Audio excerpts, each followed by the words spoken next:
adicionalmente de otras alteraciones que se pueden presentar en la fibrinolisis como una disminución del alfa-2 antiplasmina. Entonces, como ustedes pueden ver, una buena historia clínica con unas pruebas de rutina nos dan una buena orientación para enfocar el estudio de nuestro paciente. Ok, entonces ya hablando de lo que nos compete en esta noche, y podemos, para hacer una introducción, contar ya lo que ya todos sabemos, que en las últimas décadas, pues hemos tenido una evolución considerable en el tratamiento de la hemofilia y que esto ha representado para el laboratorio todos unos retos y unos desafíos. Si bien es cierto, eh, comenzamos en el tratamiento de la hemofilia hace muchísimos años con unos críos, ya vamos en este momento con unas terapias sustitutivas y actualmente ya con una terapia génica, pues en el laboratorio también ha tenido una evolución. Comenzamos con las pruebas básicas de PT-PTT en 1953, con las pruebas coagulométricas para la dosificación de factores. En 1975, la estandarización por parte de la doctora Casper para la titulación de estos anticuerpos o de estos inhibidores específicos. 1980, con la introducción de la medición del factor octavo cromogénico. En los 90, ya las mejoras que se le han hecho a la prueba de Bethesda con la modificación de Nick-Meyen. Y pues actualmente lo que se ha hecho por parte de todas las casas comerciales es mejorar la sensibilidad de estas tromboplastinas para lograr un mejor desempeño de estas pruebas para evaluar algunos medicamentos como los que vamos a ver de vida media extendida. Las últimas pruebas que mencionan en muchos artículos de la literatura pues están muy enfocados a hablar de la generación de trombina, que es una prueba costosa que no tenemos disponible aquí en Colombia, pero que podemos utilizar una herramienta de una prueba que es la tromboelastografía y digamos que con esta activación de un sencillo botón nos muestra la curva de generación de trombina y nos muestra en esta gráfica la cantidad, la velocidad y la estabilidad del coágulo. Entonces, haciendo un resumen de con lo que actualmente contamos en términos de terapias en hemofilia, vemos que tenemos las terapias de reemplazo, que están los derivados plasmáticos, los recombinantes de cadena completa, con pérdida del dominio B, los factores de vida media extendida, que vamos a ver con un poquito mayor de énfasis, y las terapias de no reemplazo de factor o las terapias sustitutivas. Y aquí encontramos pues el medicamento que ya con el que hemos venido trabajando hace unos 2 años, que es el lemicizumab, y los que ya se vienen, que son el concizumab y el fitusiran, y también pues la terapia, bueno, dentro de las terapias sustitutivas también encontramos el factor 7 recombinante activo y el complejo protrombínico activado, los concentrados del complejo protrombínico activado y pues obviamente la terapia génica. Entonces, ¿cómo definimos pues los medicamentos de vida media extendida? Como una ampliación de esa vida media que será de 1.4 o 1.6 veces más o aproximadamente unas 19 horas en comparación con los productos del factor octavo de vida media estándar. Para el factor noveno, la vida media pues será muchísimo más larga, de 3 a 5 veces más, y la modificación de estas moléculas pues ha introducido también variaciones en la medición de su actividad en los ensayos de coagulación habituales y por ende los médicos tratantes pues también deberán tener presente esta recomendación para poder monitorizar el producto. Las ventajas de los de vida media extendida sobre los de vida media estándar, pues está básicamente dado porque aumenta la protección frente a las hemorragias, reduce el número de sangrados, mejora la adherencia al tratamiento en los pacientes, farmacoeconomía y por confirmar aún, pues si hay una menor inmunogenicidad. Estos medicamentos de vida media extendida pues serán los pegilados, que estos van a minimizar la interacción de los receptores hepáticos para evitar, digamos, ser fácilmente eliminados, pues es una molécula de muchísimo mayor tamaño y esto pues favorecerá ser menos expuesta a la degradación. También tenemos los que están modificados por una secuencia de la proteína para volverla de cadena simple, que han perdido el dominio B, y estos pues, digamos, dentro de las ventajas está que tiene una mayor afinidad por el von Willebrand y una menor inmunogenicidad. Y también están las proteínas de fusión de la albúmina. Estas terapias de estos tratamientos no sustitutivos, aquí voy a hacer simplemente una acotación importante para luego hablar del impacto de ellos en el laboratorio, porque finalmente sigue siendo un reto. Si bien ya contamos con este anticuerpo monoclonal, este anticuerpo bivalente, que ya sabemos nosotros que se une al factor 9 activado y al factor 10 para sustituir la función del factor octavo y generar esta cantidad de trombina. Pero fíjense que si bien ya lo tenemos este medicamento hace más de 2 años en nuestro país, todavía tenemos dificultades para cuando se requiere hacer la titulación de los inhibidores o en algunos casos hacer la medición del factor octavo, todavía tenemos inconvenientes porque algunos especialistas no nos colocan el medicamento que está recibiendo el paciente o a veces cuando lo colocan, colocan que se haga la medición de los ensayos coagulométricos cuando nosotros ya tenemos claro que no serán de ninguna utilidad cuando se están recibiendo estas terapias sustitutivas. Lo que pues se viene muy pronto está el concizumab, que es un anticuerpo que evita que el inhibidor de la vía del factor tisular se una al factor 10 e inhiba el factor 7 y obviamente pues esto va a favorecer que se genere una gran cantidad de trombina. Y el fitusiran, pues que es un RNA de interferencia que este va a silenciar la síntesis endógena de la antitrombina. La antitrombina es un inhibidor natural que me va a neutralizar todos los factores serin proteasas dependiente con mayor afinidad por la trombina y por el factor 10 y obviamente con el mismo objetivo de generar una mayor cantidad de trombina. Y estos son los nuevos retos que también tenemos que asumir desde el laboratorio para poder seleccionar cuál será la mejor prueba para poder en algún momento, cuando se requiera, hacer monitorizar este tipo de tratamientos. Entonces hay muchísimos interrogantes por resolver, qué reactivos debemos utilizar, preguntarnos si la tecnología con la que actualmente cuentan sus laboratorios, donde ustedes ramitan las muestras, es suficiente, si consideraremos siempre seguir trabajando con las pruebas de un paso o tal vez serán las pruebas cromogénicas la prueba de oro, verificar también el plasma humano estándar con el que se están trabajando en los laboratorios para calibrar estas curvas y hacer unas mediciones correctas, verificar también si la especificidad de los reactivos que actualmente contamos serán las mejores, cuál será la mejor metodología para la titulación de los inhibidores, si será la cromogénica o la de un paso, y con estas nuevas terapias, pues los interrogantes que tenemos, qué medir, cuándo medir, cómo medir y a quién medir. Siempre con el objetivo pues de encontrar la mejor metodología que refleje la condición actual del tratamiento.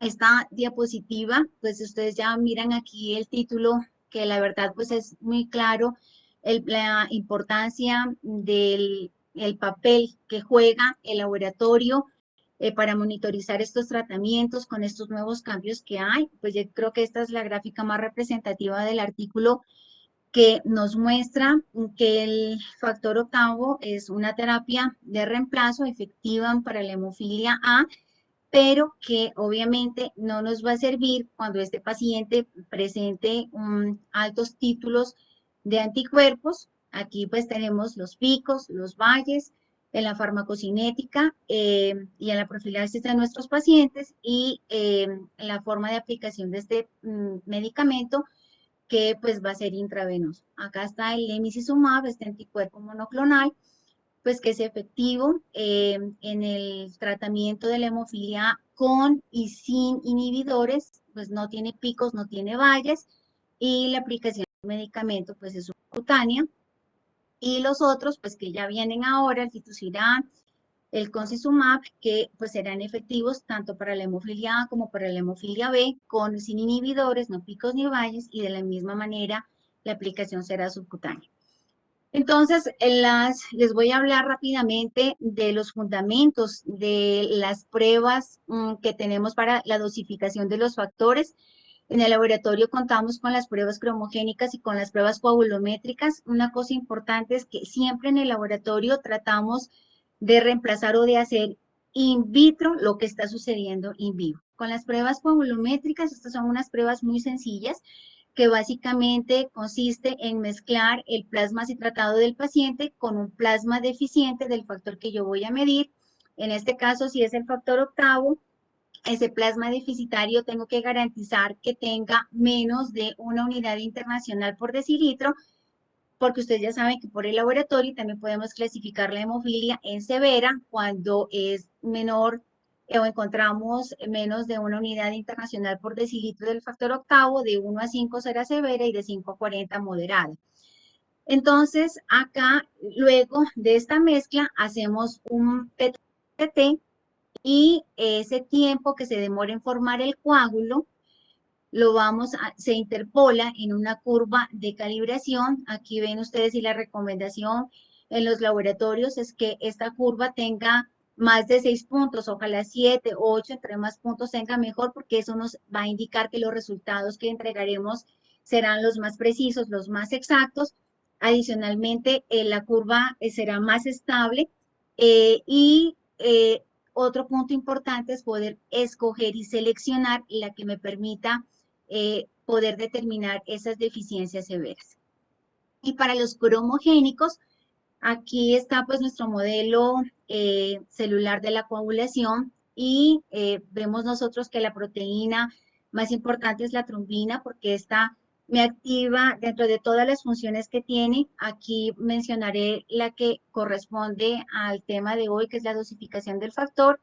Esta trombina activa el 11, la trombina también activa los dos cofactores aceleradores de las reacciones, el 5 y el 8, y el objetivo aquí, en este caso, que nos muestra este círculo, está el complejo tenaza intrínseco, cuyo objetivo va a ser convertir el factor 10 en 10 activado, y eso es básicamente lo que hacemos en el laboratorio. Esta prueba cromogénica es de 2 pasos. El primero, o el primer reactivo, digamos, tenemos aquí una mezcla de trombina, de factor noveno, de factor 10, fosfolípidos de carga negativa y calcio.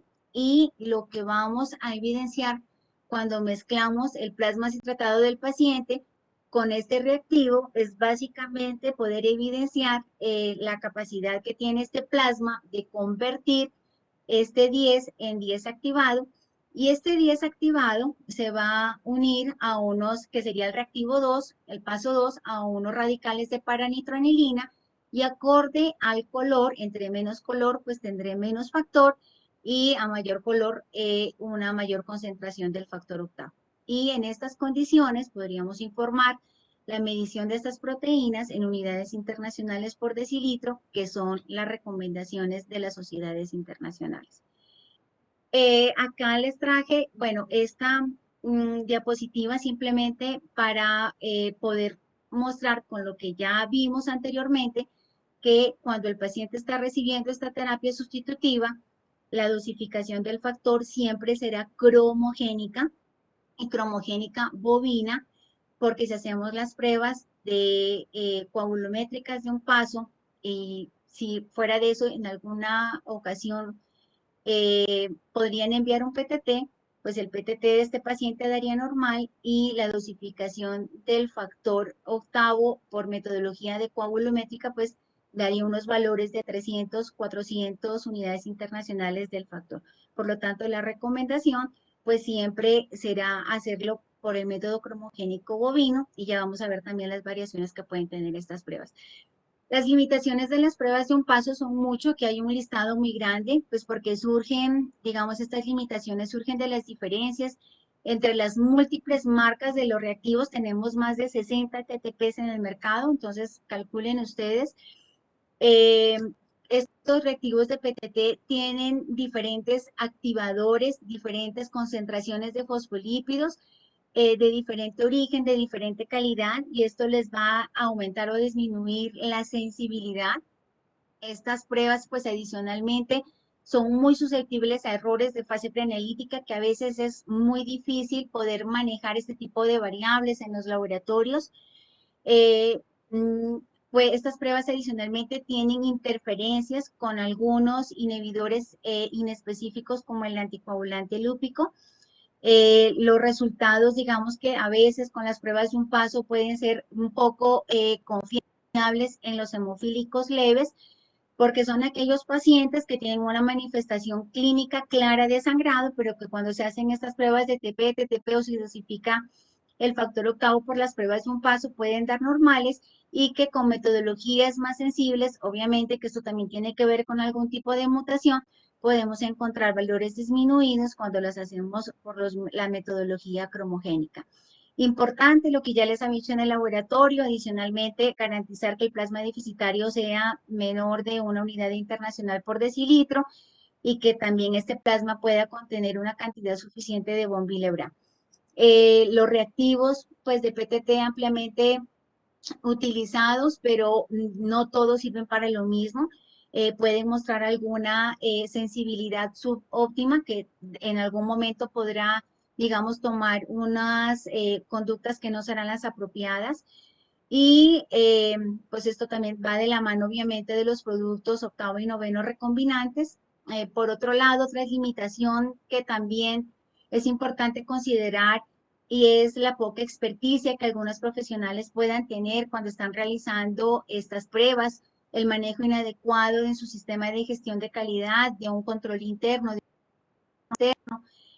o adicionalmente otro problema que también con alguna frecuencia podemos ver es que recibimos esas órdenes médicas sin ninguna información que nos pueda orientar al medicamento, o la dosis, o cuándo fue la última dosis que recibió el paciente, y que pues obviamente se podrán entregar los resultados, pero sin ningún comentario que aporte algún valor en la interpretación para ustedes y los médicos, que favorezca, digamos, como la mejor toma de decisiones para los pacientes.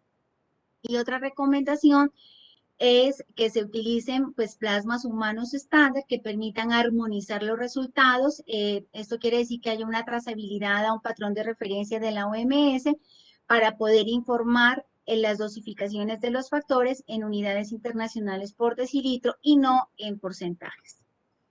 Los ensayos cromogénicos, ya les conté, pues están presentes desde los 80, utiliza componentes purificados de la vía de la coagulación, elimina la necesidad del plasma deficiente y de la formación del coágulo. La prueba es cromogénica, pero también vemos que existen variaciones en los kits, que eso también es muy importante, porque estos factores, en especial el factor 10, puede provenir ya sea del origen humano o de origen bovino, y por eso la solicitud siempre van a ser la dosificación del factor octavo cromogénico bovino, no humano, porque si no, pues estaríamos casi mostrando como las pruebas de coagulométricas de un paso. Y por el otro lado, pues está también algunas variaciones en el procedimiento, y esto tiene que ver con el tiempo de la fase de activación, y siempre pues serán variables importantes a considerar. Entonces, en el laboratorio, ¿cuándo vamos a hacer la monitorización de estos medicamentos? Después de que se haya posinfusión del factor 8 del 9, o cuando tengamos una sospecha de inhibidores porque los niveles de estos factores son más bajos de lo esperado, y obviamente con la verificación de las condiciones de la fase preanalítica y acorde a las recomendaciones con las que viene etiquetado el producto, se deberán escoger si las pruebas coagulométricas o si las pruebas cromogénicas, y obviamente si la prueba coagulométrica es la especificación que da el fabricante, y de acuerdo a los resultados que encontremos, pues esto va a facilitar realizar ajustes o confirmar la eficacia del tratamiento. Pero si escogemos la prueba que no es la adecuada, podemos tener dos opciones. Aquí les puse un ejemplo que podría haber una sobreestimación de la actividad y obviamente pues el tratamiento será insuficiente y se podría colocar en riesgo la condición del paciente por un sangrado. Y también dicen las guías que los ensayos que generen resultados que puedan diferir en un 25 o 30% de lo que viene señalado en la etiqueta, pues será un punto importante a considerar para buscar otro tipo de metodología. Y acá pues están las pruebas cromogénicas, que para muchas de estos medicamentos serán la prueba de oro o el gol estándar.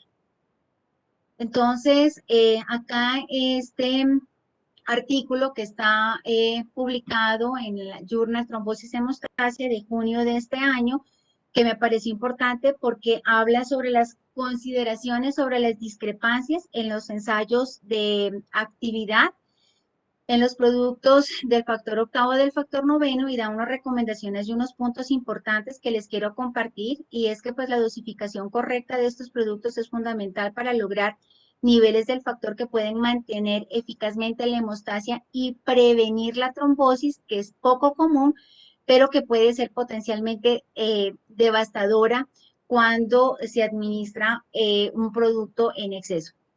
Cada producto tiene asignado una potencia del factor, ¿cierto? Y en su farmacocinética, pues la evaluación de la recuperación del factor será relevante para poder analizar el desempeño.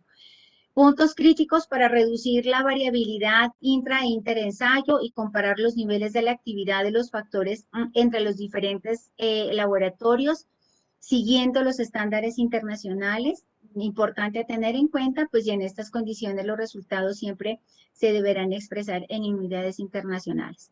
Entonces, ¿cuál es ese papel de ese estándar internacional que siempre referencian o que hablan estos artículos? Entonces, se ha establecido dos tipos de estándares internacionales contra estabilidad a la Organización Mundial de la Salud. Uno de ellos es el estándar internacional del plasma, que se obtiene de un pool de plasmas de sujetos normales, y el otro estándar internacional es el que está dado por la concentración del factor y que obviamente se va a preparar a partir de un factor octavo o un factor noveno purificado.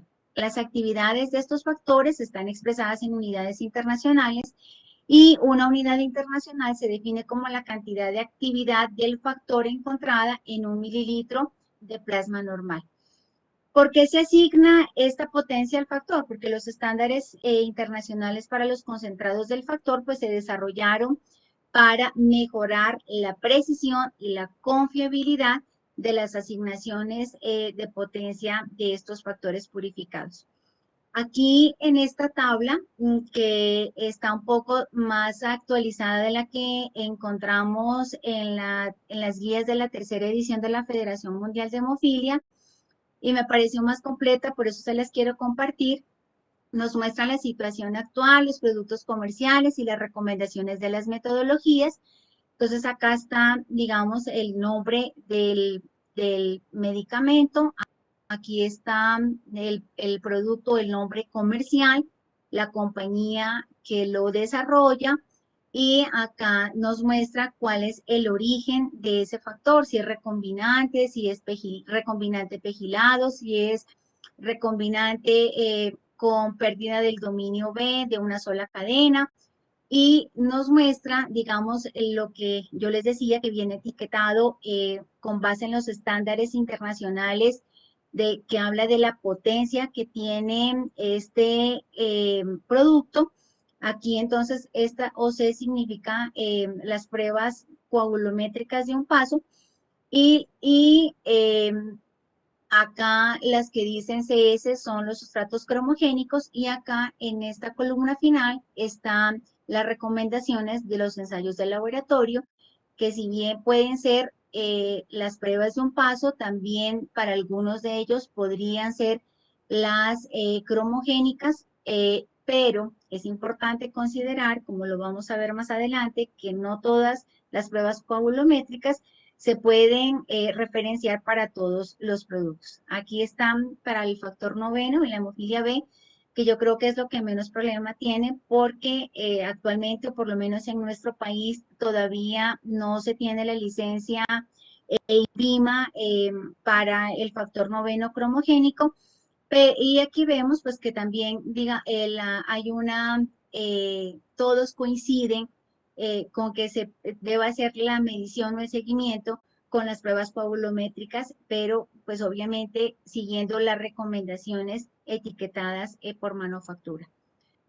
La situación actual es que ningún ensayo cromogénico o coagulométrico puede ser considerado como un ensayo de referencia para todos los laboratorios clínicos. Y este problema se ve agravado por las diferentes prácticas regionales. En Europa se tiene regulado los requisitos específicos sobre el tipo de ensayo a utilizar, de acuerdo a la potencia del factor. Y esto no se ve en los Estados Unidos y en Canadá. Y los productos del factor octavo o noveno con licencia actual, pues reciben valores de potencia asignados por el ensayo cromogénico o coagulométrico, dependiendo de. Esto que les acabo de decir anteriormente, que ningún ensayo puede ser considerado como de referencia para todos los laboratorios, básicamente está dado, fíjense ustedes aquí en esta tabla, observamos que para las pruebas de un paso o las coagulométricas, acá están los proveedores de estos reactivos, y aquí tomemos como ejemplo estos de Siemens. Aquí hay 3 productos de Siemens que tienen, fíjense ustedes, el mismo activador que es el ácido elágico, pero tienen diferentes orígenes y concentraciones de los fosfolípidos. Acá está el Actin FS, que es un reactivo que tiene muy buena sensibilidad para poder detectar las deficiencias de los factores, tiene como origen de fosfolípidos la soya, pero el Actin FSL tiene soya y de cerebro de conejo en menos concentración, y esto favorece a que sea no solo sensible a la deficiencia de un factor, sino también a poder detectar algunos inhibidores de interferencia como el lúpico. Y el actin, que es la proteína más, digamos, el reactivo más básico, tiene el mismo activador, pero acá en la fuente de los fosfolípidos únicamente es de cerebro de conejo. Y así, si estudiáramos todos y cada uno de ellos, podemos ver aquí también los destaco que pueden tener en este caso la misma fuente de fosfolípidos, pero pueden tener también diferentes fuentes de activadores. Entonces, esto hace que no todos los reactivos se puedan servir para poder monitorizar estos medicamentos de vida media extendida o prolongada. Y obviamente los cromogénicos no van a ser la excepción. Fíjense ustedes que estos cromogénicos tienen también diferente origen de las proteínas. Ya les decía que podría ser bovino o humano. La recomendación actual es que utilicemos los bovinos, y digamos que está dado, que sea bovino, que sea humano, lo da el factor 10, ¿no? Que es un punto importante a considerar. Entonces, fíjense ustedes aquí en esta gráfica, podemos ver que si nuestro paciente está recibiendo emicizumab y hacemos las pruebas de un solo paso, vamos a encontrar niveles supremamente sobreestimados del factor octavo, y esto mismo pasaría si utilizamos un ensayo cromogénico pero de origen humano. Y fíjense ustedes que lo que nosotros necesitamos ver o evaluar en este grupo de pacientes que tienen una profilaxis con el Libra es mirar el factor octavo con el que cuenta el paciente, que generalmente lo vemos nosotros con unos niveles muy bajos, y por eso el bovino es el de elección.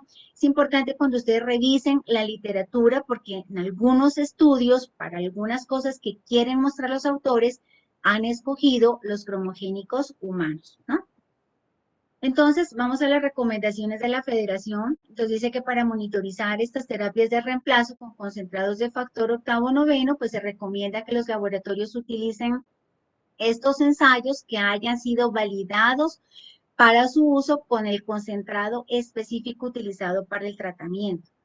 Aquí están algunas recomendaciones, las cité textualmente, ustedes las pueden revisar en el capítulo 3 del laboratorio de las guías, están supremamente claras y definidas, no solo por el tipo de pruebas, sino también, como en este ejemplo, por los reactivos. Entonces, fíjense ustedes acá, en este ejemplo que acá les traigo, está la misma molécula, que es un factor octavo recombinante con pérdida del dominio B tejilados, solo que aquí tienen diferente concentración, pero siendo la misma molécula, fíjense que no todos, y aquí tenemos las pruebas coagulométricas de una etapa o de un solo paso, pero vemos que con algunos reactivos nos puede dar los valores esperados, pero que si utilizamos otros nos pueden subestimar o sobreestimar, así sea el mismo tipo de molécula. Entonces acá dice que si el activador de su tromboplastina es el ácido elágico, usted podría trabajar con estos reactivos, pero los que no se pueden utilizar porque hay una subestimación, pues van a ser estos para que ustedes puedan verificar en los laboratorios donde ustedes pueden enviar sus muestras. Acá está también, por ejemplo, este para el GIVI, que no se puede usar el Actin FS.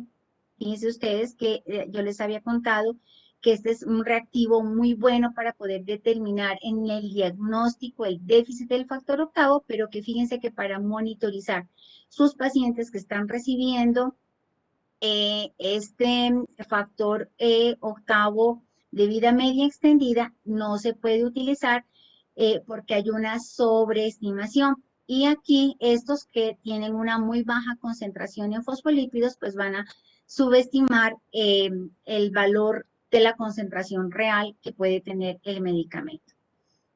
Bueno, aquí están más ejemplos. Estos todos son tomados de algunos artículos, tal vez un poco más nuevos, de los que nos pueden presentar las guías de la Federación Mundial de Hemofilia, pero siempre nos están dando los mismos mensajes.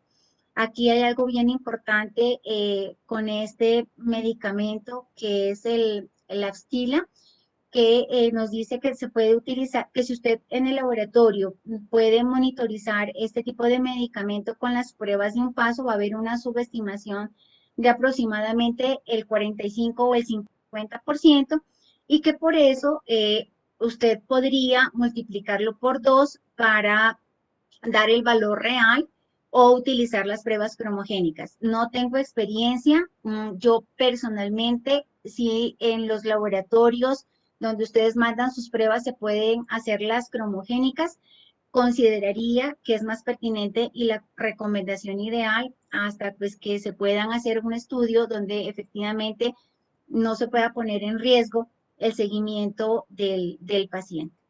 Pues este es un resumencito fácil que les hice para adaptar las pruebas en el laboratorio recombinantes, pues se pueden utilizar los cromogénicos o las pruebas de un paso. Los de vida media extendida, pues tienen todos vía libre con las pruebas cromogénicas y algunas restricciones que ya las vimos con las pruebas coagulométricas. Y para la terapia génica, pues todavía hay mucha discusión porque se han observado que con algunas pruebas coagulométricas, pues han dado muy buena efectividad, pero con otros medicamentos o con otras terapias no.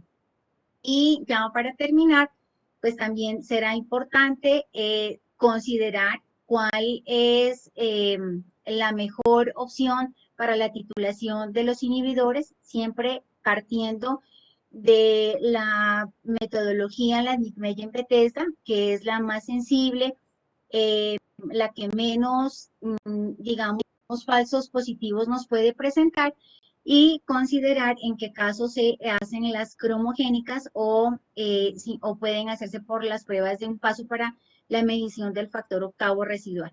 Bueno, pues ya acá los intervalos de referencia, menor de 0,6 unidades Bethesda para la hemofilia A y menor de 0,3 para la B. Otro punto importante que tratan algunos artículos, y ya para terminar, pues está también hablar de qué es lo que sucede con la armonización de estos ensayos. La armonización de los ensayos pues, requiere un consenso de todas las partes interesadas sobre la metodología del ensayo que se va a utilizar, los métodos que recomienda el fabricante y los que se pueden utilizar en el laboratorio clínico. Y esto, pues como ustedes ya lo vieron, con lo que anteriormente les hablé, va a ser un punto importante a considerar. La Federación Mundial de Hemofilia, la Fundación Nacional de Hemofilia recomiendan el uso de las pruebas coagulométricas o cromogénicas que más se ajusten a las especificaciones que da el fabricante del producto. La FDA utiliza un enfoque, digamos, específico del producto basado en la evidencia, en los estudios y en todos los soportes que pues estos nos pueden presentar, teniendo en cuenta la potencia derivada de los ensayos coagulométricos y otras de los ensayos cromogénicos, y ahí se escogerá la que mejor evidencia presente, pues y estas diferencias en los requisitos regulatorios regionales para los productos del factor, pues han, digamos que complicado de alguna manera los esfuerzos de la armonización. Otro aspecto que impacta la armonización es la variación que se pueden obtener en los ensayos de un solo paso, solo considerando lo que les contaba, que tenemos más de 60 reactivos de TTP con diferentes sensibilidades en el mercado y pues también el factor noveno no se escapa de esto, dice que en la información de prescripción de un producto del factor noveno se ha observado diferencias en los resultados con las pruebas de un paso de hasta un 40%, y esto pues digamos que es un porcentaje considerable y que todo esto tiene que ver con los reactivos de PTT utilizados para las pruebas coagulométricas de un paso. Bueno, los estándares de tratamiento, yo creo que pues esto ya es muy claro para ustedes. Las consideraciones en la parte de seguridad, pues utilizar el ensayo recomendado por manufactura para monitorizar el tratamiento es la recomendación más importante para evitar consecuencias indeseables en la salud del paciente frente a decisiones equivocadas que se pueden tomar frente a una dosis insuficiente o una dosis excesiva. Las recomendaciones que da la Federación nuevamente para la monitorización ya las tenemos supremamente claras. En la parte de laboratorio sigue haciendo mucho énfasis la Federación Mundial de que estas pruebas sean realizadas en laboratorios que tengan una experticia pero lo más importante que se maneje un buen sistema de gestión de calidad, porque esto finalmente es lo que nos va a garantizar de la mano de obtener una muy buena muestra de un buen plasma con unas buenas recomendaciones en esa fase preanalítica, obtener unos resultados con calidad que sean clínicamente útiles con los cuales ustedes pueden tomar las mejores decisiones. Y este es un punto importante porque de nada nos sirve tener los mejores equipos, los mejores reactivos, acogernos a todas las recomendaciones que nos dan si no tenemos una materia prima adecuada. Y esa es nuestra toma de muestra. Entonces, estos son los 5 correctos mínimos que recomienda la Joint Commission y la Organización Mundial de la Salud. Y es identificar correcta y adecuadamente la muestra con todos los datos demográficos claros y completos, el examen correcto y obviamente que haya una correspondencia con la verificación de la solicitud que el especialista da. Las condiciones de la toma de muestra para este tipo de proteínas, ya sabemos que el factor octavo, el fibrinógeno, el von Willebrand son proteínas reactantes de fase aguda. Tengo clarísimo la dificultad que se presenta en los niños para la toma de la muestra, pero también tengo claro que hay que trabajar para obtener una muestra con calidad, no jeringa, no torniquete, el torniquete debe ser la banda ancha, no el guante es un elemento de protección personal, es lo más perverso que podemos ver cuando se pone en el brazo un guante porque esto extravasa, activa el factor tisular y es donde vamos a obtener unos resultados devastadores porque no son nada concordantes, dado que puede presentarse dos cosas, que las proteínas estén activas o que estén parcialmente coaguladas. Garantizar un flujo sanguíneo sin obstrucción, el aspirado lento, pues puede activar las proteínas y formar microcoágulos. Y lo más importante es que se respete esta proporción sangre anticoagulante. En el mercado ya tenemos tubos de 1.3 o 1.6 mililitros de sangre total, y también para los adultos, pues de 2.7, 3.6, y el tubo correcto con la cantidad correcta, el mezclado correcto por inversión de 4 a 5 veces, no agitar o mezclar, porque el factor octavo es una proteína muy lábil que fácilmente la podemos perder de la mano del fibrinógeno. Y obviamente garantizar la temperatura, la separación, la centrifugación y un transporte correcto al laboratorio donde vaya a ser procesado, pues son las recomendaciones básicas y más importantes que se pueden dar. Y ya para terminar, para llevarnos a casa, pues está que el desarrollo de estos productos de factor octavo y factor noveno recombinantes modificados, pues han producido unas mejoras prometedoras en el tratamiento de los pacientes con hemofilia. Por lo tanto, los laboratorios que manejan estos programas deben capacitarse, adaptar las metodologías, seleccionar los mejores reactivos y los estándares para ir de la mano con todas las recomendaciones que nos dan. El uso de ensayos correctos pueden proporcionar la interpretación adecuada de los resultados. Por tal motivo es importante comprender el mecanismo de acción de estos medicamentos. Las pruebas de laboratorio se evalúan en función de validez del método, de la seguridad del paciente y la relevancia clínica. Por tal motivo, siempre se debe buscar un buen canal de comunicación con el médico, y obviamente que esto será pues clave y importante para el seguimiento de los pacientes.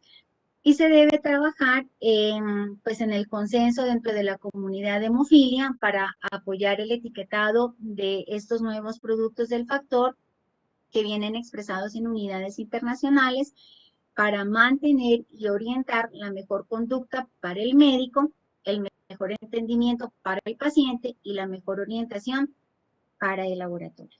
Entonces, bueno, eso era todo lo que tenía para contarles en esta noche. Pues muchísimas gracias a todos por la atención prestada. Doctora Gloria, mil y mil gracias. Una excelente presentación, además con una información muy importante desde el laboratorio y con puntos muy claros para el ejercicio práctico.